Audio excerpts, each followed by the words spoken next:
Why did you look at yourself this morning? You checked your face, you looked at your body frame, that's your figure, you checked your two arms, and then you hissed and turned the other way around. Instead of thanking God for the gift of life and good health, you looked at yourself, you didn't just like what you saw. Just because you ran into an old friend yesterday, an old friend that you saw 7 or 8 years ago. That was the last time you saw her. You ran into her yesterday, and then she was quick to bring out all your flaws. She closed her eyes from the good side of you, from the lovely dress that you're putting on, from your designer's handbag that you are carrying, from your leather shoes, good solid shoes that you are putting on. She did see those good things about you to compliment on. All that she was quick to do was to bring out your flaws and throw it at your face. And then you are beginning to feel bad.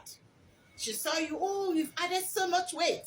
You are beginning to lose your waistline. In fact, you have even lost it forever. Look at your arms. Your arms are so fat and they are no longer firm.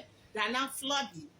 Oh my goodness, what's happening to you? You're gray. Oh my good God. You're beginning to grow gray hair. You're beginning to look so old. You are beginning to grow old rapidly, even after making effort to cover your hair properly to avoid some unnecessary criticisms. But because she was just looking out for your flaws, she was quick to notice your gray. And now you are beginning to feel bad. You are no longer satisfied with who you are.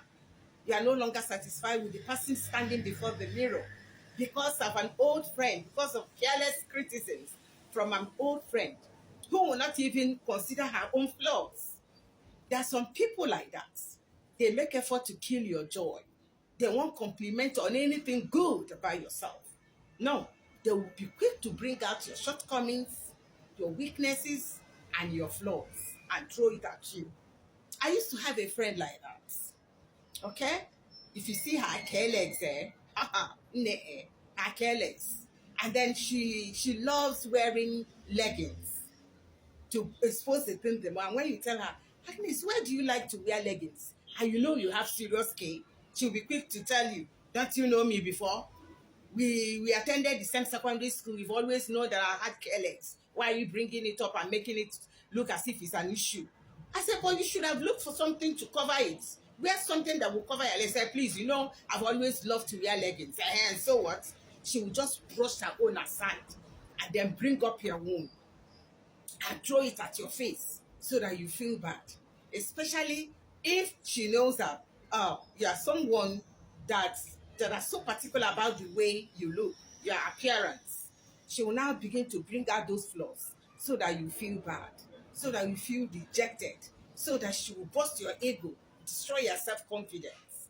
And then look at you, stand before your mirror, all those words, all those are unnecessary criticisms reflecting in your brain, and you no longer like what you see. You look at yourself this side, look the other side, and then you hiss. Why? Why should you allow that to disturb you? Why? If you need to work on your weight, fine. There's nothing wrong about that.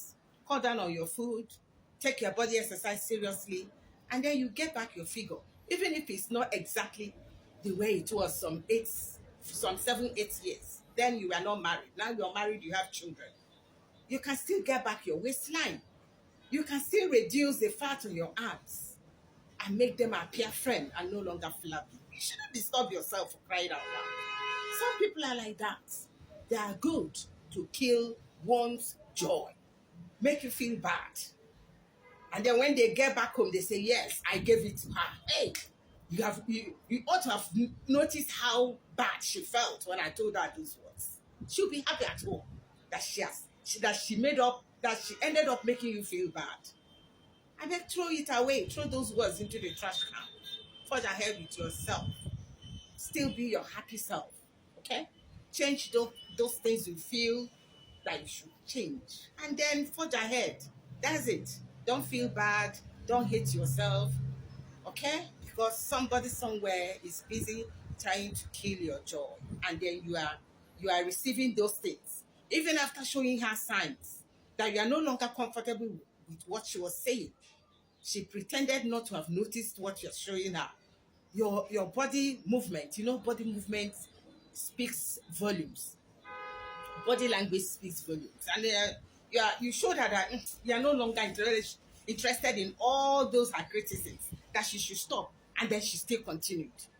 Okay, because she just wanted to make you feel bad, and you're feeling bad, which means she succeeded. She succeeded in making you feel bad. Please don't feel bad. Still be your happy self. Still wear your confidence like your designer's clothes, and forge ahead with life. Thank God for the gift of life and good health. Honestly, thank Him. Change the things you need to change and forge ahead. Enugo, thank you for listening. I'll meet you in my next video. One love.